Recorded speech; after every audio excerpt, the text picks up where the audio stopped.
Good morning and welcome to the Teamidris channel. Today is buffers.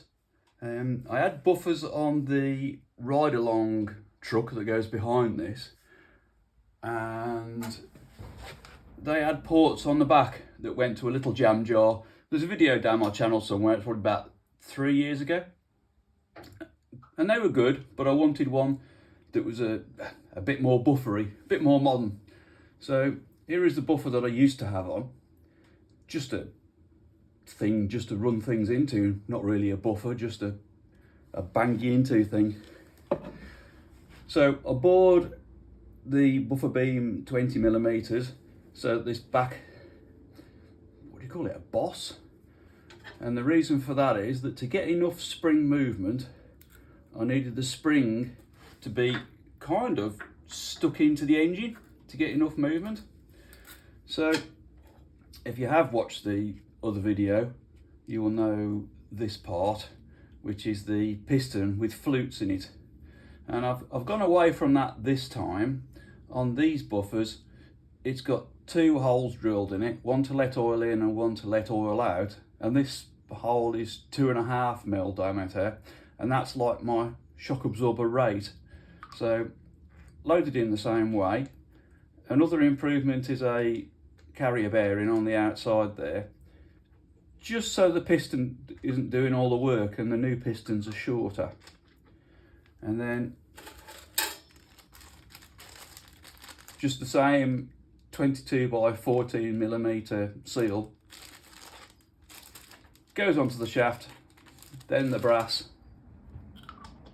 and then two Allen screws hold it in place.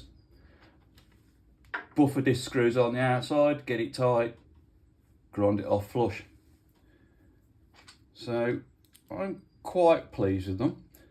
The tube on the outside is just a tube welded onto the outside here to make the oil reservoir. So now it's completely in one part. Instead of having pipes and little reservoirs, it's just a single unit, unbolt it, put it on, whatever you want to do.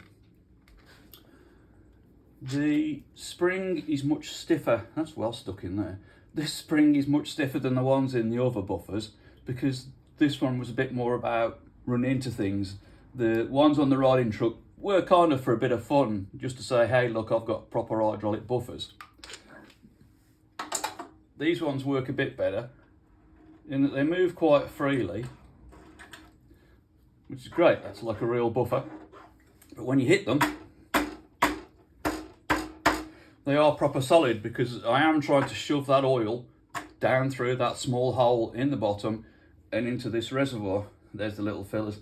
So they just got hydraulic oil in them, nothing fancy there.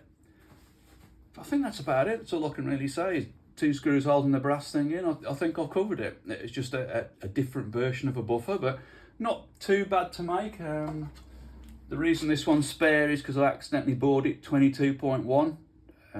As you do.